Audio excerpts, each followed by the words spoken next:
ओम नमः शिवाय. परमपूज्य ऐंदिखित परमार्थ मार्गदर्शन भाग 4. सुबोध भानू. ज्ञानभास्करा शांतिसागरा भक्त मनहरा मुकुंदा परम उदारा भवभयहरा रखमाईवरा सुखकंदा. ध्यास नसोंदे विषयांचा मज तुझ्या पायी मन सतत रमो. दृढतर भावे तव गुण गाता कोठे माझे मन न गमो. अनंत रूपा एको भावे करीतो अनंत नमस्कार. दासपणाचे सुख सोहाळे भोगवी प्रभो निरंतर. बाळ गोपाळा सूचना. विश्व सरोवरात उमलत असलेल्या कमळांनो, भेदभावरहित स्थितीत सदा हसत नाचत खेळत असणाऱ्या बाळगोपाळांनो, तुम्ही लवकर उषक काळी उठा उठा. शुचिभृत होऊन या पुस्तकातील चिमुकल्या गोष्टी लक्षपूर्वक वाचून मनसोक्त आनंद लुटा लुटा. मात्र पुस्तक संपविण्यासाठी तुम्ही ते वाचू नका पटापटा. न कंटाळता शांतपणाने वाचून गोष्टींतील अर्थ मनात घोळत ठेवून वाचेनेही सदा तेच पुटपुटा.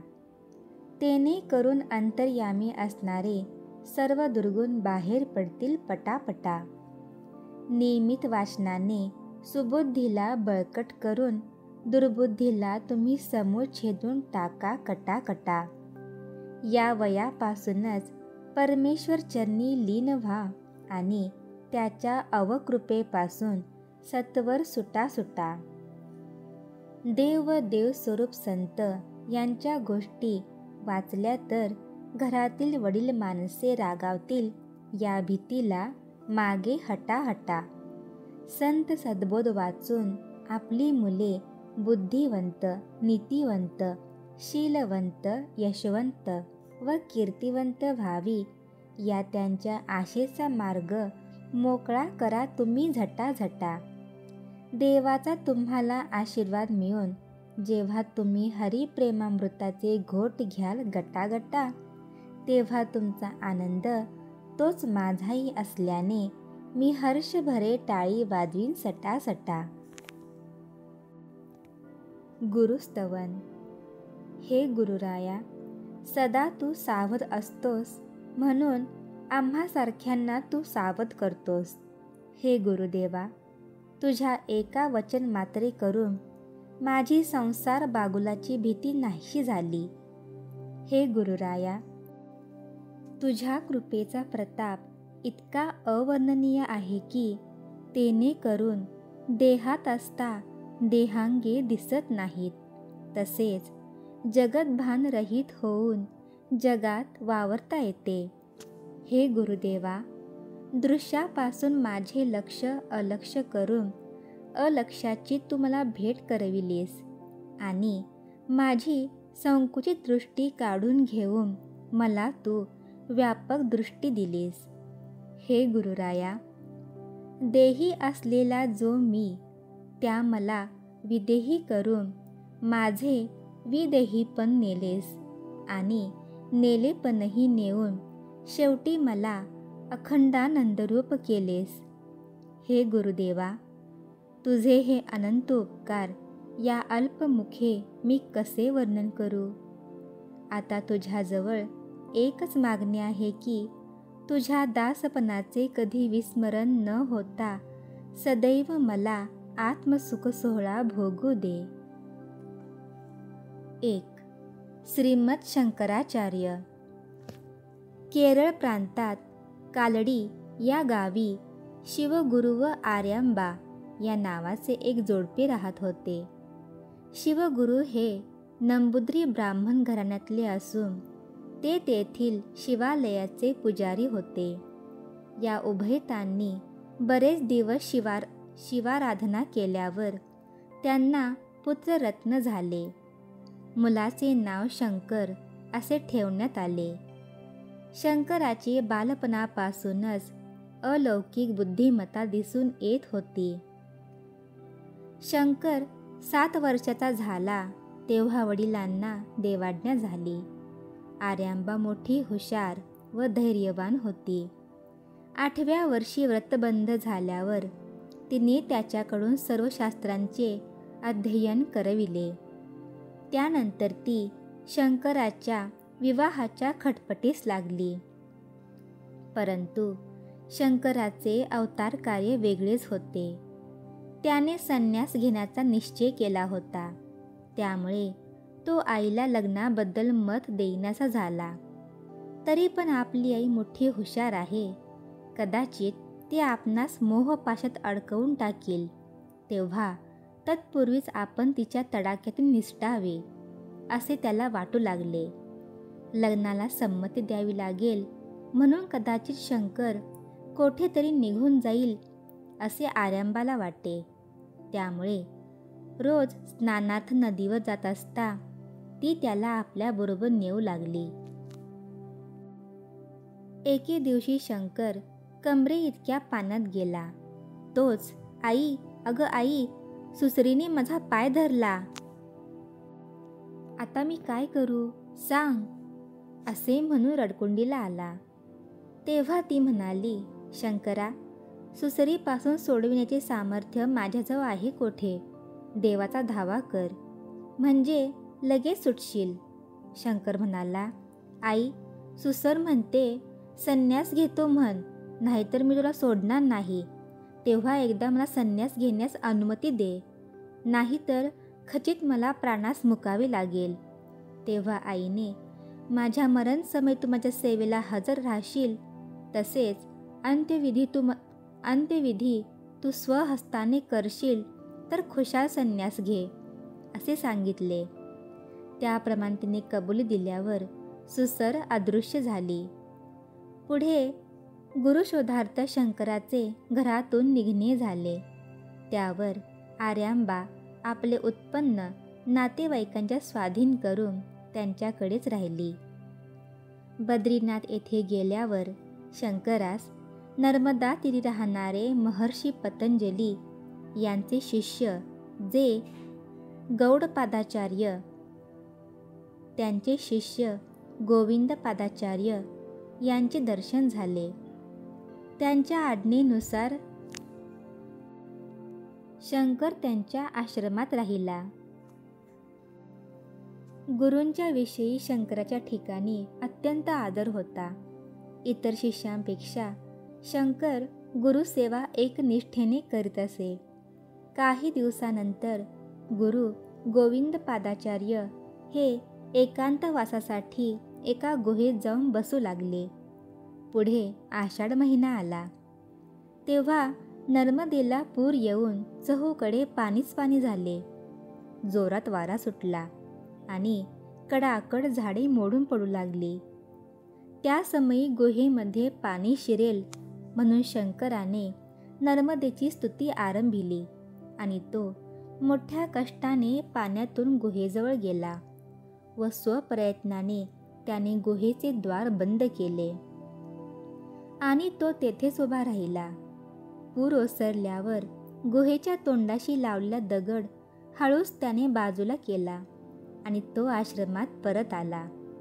ध्यान विसर्जन झाल्यावर जेव्हा गुरु गुहेबाहेर आले तेव्हा शंकराची आपल्यावरील भक्ती त्यांनी अंतर्ज्ञानाने ताडली. त्यांचे हृदय शंकराविषयी प्रेमाने भरून आले. ते आश्रमाच्या दाराशी गेले. तोच चातकाप्रमाणे गुरूंची मार्गप्रतीक्षा करणारा शंकर दृष्टीस पडला. त्यांनी त्यास कडकडून मिठी मारली. पुढे त्यास संन्यास दीक्षा देऊन तत्त्वमसी, प्रज्ञानम ब्रह्म, अयमात्मा ब्रह्म, अहम ब्रह्मास्मी या महावाक्यांचा उपदेश केला आणि त्याच्या मस्तकावर वरदहस्त ठेवून त्यास कृतार्थ केले. काही दिवसानंतर गुरु आज्ञेनुसार शंकराचार्य प्रयागला गेले. तेथे राहणाऱ्या कुमारील भट्ट या मोठ्या प्रख्यात विद्वान पंडिताला त्यांनी वादात जिंकले. त्यावर आचार्य शिष्यगणासह महिष्मती नगराकडे वळले. तेथे मंडनमिश्र नावाचे मोठे विद्वान राहत असत.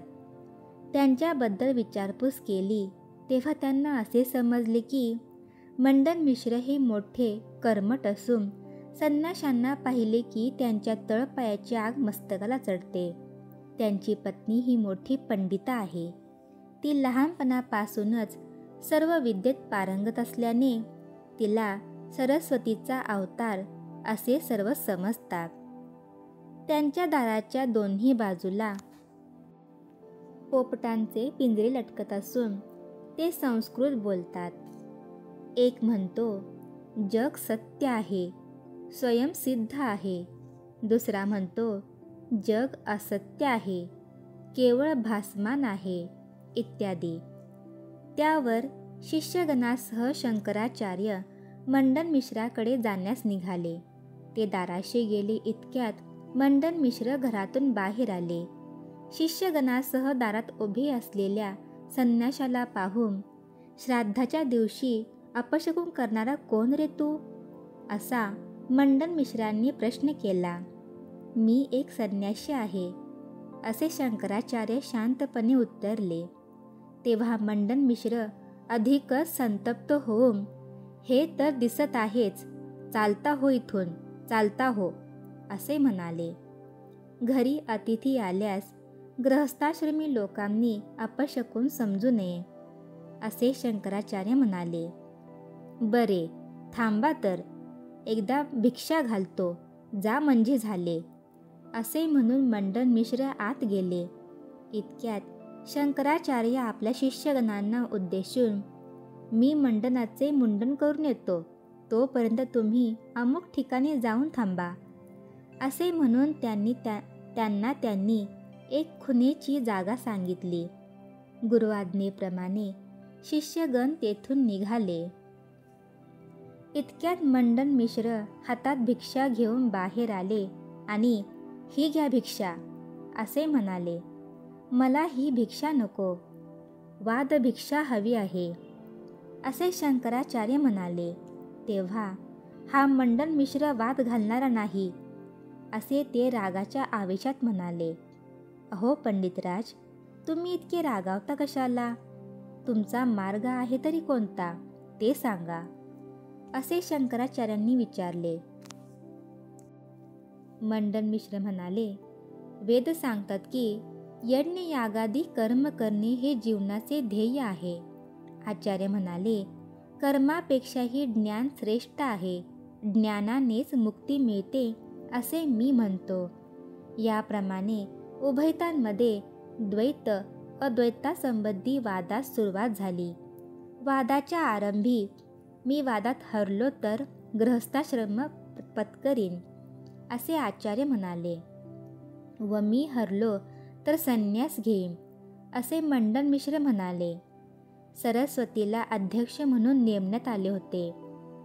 हा वाद जेव्हा वाढत चालला तेव्हा सरस्वती म्हणाली, घरात अग्निहोत्र आहे, तसेच इतर पुष्कळशी कामे पण मला करावयाची आहेत. करिता मी यानंतर तुम्हा दोघांच्या गळ्यात पुष्पहार घालून माझ्या कामाला जाते. ज्यांच्या गळ्यातील हार वाळेल ते हरले म्हणून समजावयाचे. पुढे 18व्या दिवशी मंडनमिश्राचा हार वाळला. तेव्हा चतुर सरस्वती आचार्यांना म्हणाली, जरी त्यांचा हार वाळला तरी मी त्यांची अर्धांगी असल्याने मी ही वादात हरले पाहिजे, तरच ते पूर्ण हरले असे होईल. हे ऐकून आचार्य म्हणाले, मी स्त्रीशी वाद घालू इच्छित नाही. अहो आचार्य, पूर्वी याज्ञवल्क्यांनी गार्गीशी वाद घातला नव्हता काय? धार्मिक चर्चेत अनेक प्रसंगी स्त्रियांशी वाद घातलेली अशी अनेक उदाहरणे आहेत, असे तिने उत्तर दिले.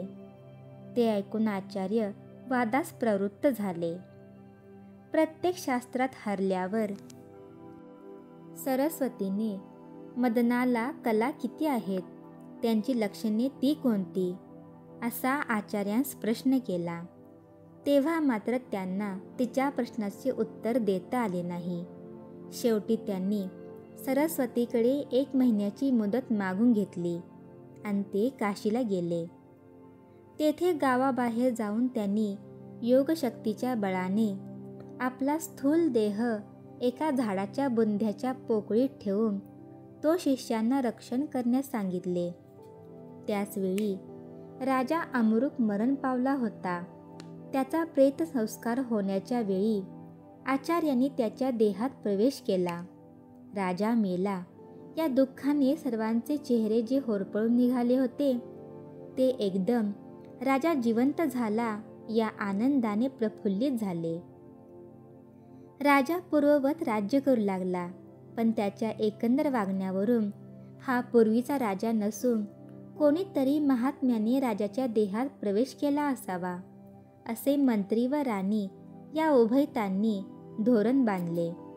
काही दिवसांनी लहर आली तर हा देह सोडून महात्मा निघून जाण्याचा संभव आहे अशा विचाराने आपल्या सेवकांना कोठे योग्याचा देह सापडला तर त्याचा नायनाट करून टाका असा मंत्र्यांनी हुकूम फरमाविला. इकडे आचार्यांची सरस्वतीला उत्तरे देण्याची पूर्ण तयारी झाली. आचार्य निघण्याच्या विचारात होते इतक्या शंकराचार्यांनी आपल्या देहरक्षणार्थ ठेवलेल्या 4 शिष्यांपैकी एका शिष्याला वाटले की गुरु महाराज सध्या राजविलासात मग्न आहेत, तेव्हा कदाचित त्यांना परत येण्याचा विसर पडला असेल की काय, तेव्हा आपण जाऊन त्यांना युक्तीने भेटणे बरे. त्यावर तो राजवाड्यात येण्यास निघाला. द्वाररक्षकापुढे त्याने राजाला भेटण्याची इच्छा व्यक्त केली. राजवाड्यात साधू संतांना मुक्त द्वार असल्याने द्वाररक्षकाने त्यास आत सोडले. दिवाणखान्यात उच्चासनावर राजा बसला होता. त्याच्यापुढे त्या शिष्याने साष्टांग नमस्कार घातला आणि नम्रतापूर्वक हात जोडून एक श्लोक म्हटला. राजाने एका कागदावर काहीसा मजकूर लिहून तो कागद त्या शिष्याच्या हातात दिला.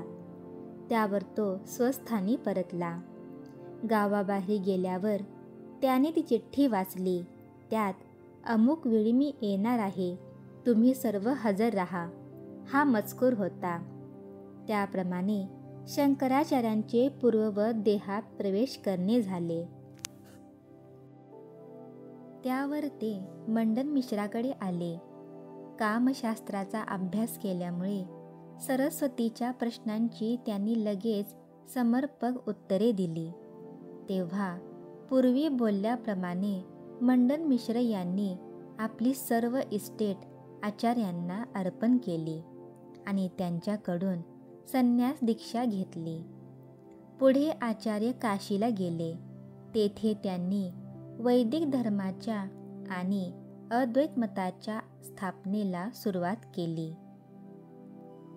एके दिवशी ते गंगा स्नानार्थ गेले असता गंगा तटावर एक वृद्ध ब्राह्मण काहीसा अभ्यास करत आहे असे त्यांना दुरून दिसले.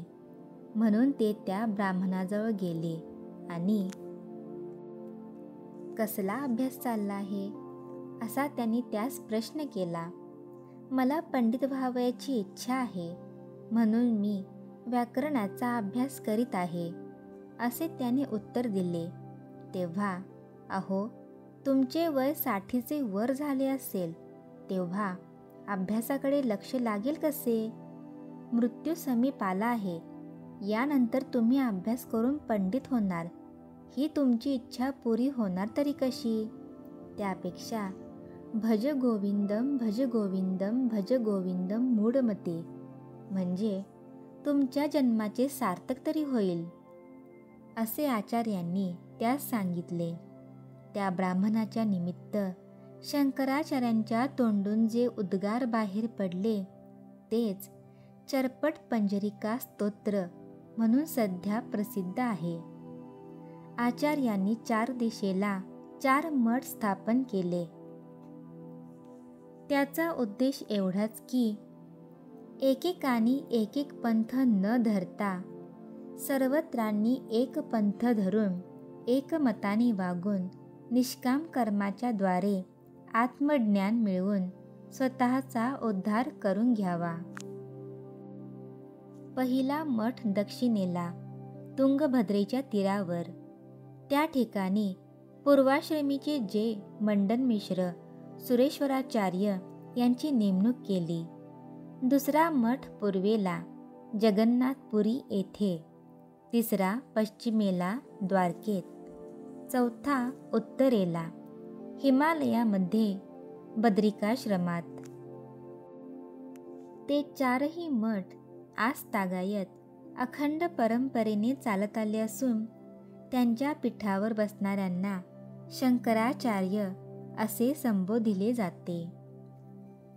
आचार्य काश्मीरला गेले तेव्हा काश्मीर प्रांतात शारदा देवीचे एक विख्यात देवालय आहे. त्याचा सभा मंडप मोठा दिव्य असून त्याच्या 4 दिशेला 4 दरवाजे आहेत.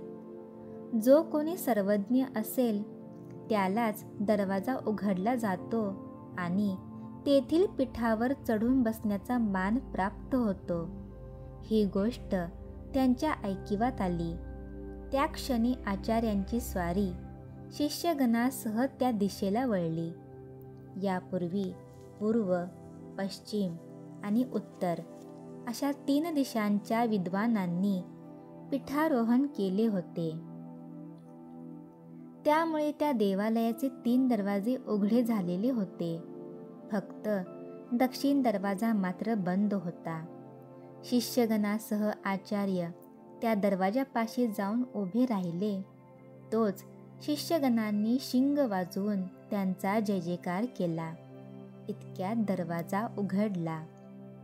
शिष्यगणांसह आचार्य आल्याची सेवकाकडून सरस्वतीला वर्दी लागताच तिने आचार्यांबद्दल चौकशी केली. आचार्य जेव्हा पीठावर बसावयास गेले तेव्हा सरस्वती म्हणाली, थांब थांब, तू सर्वज्ञ आहेस यात शंका नाही.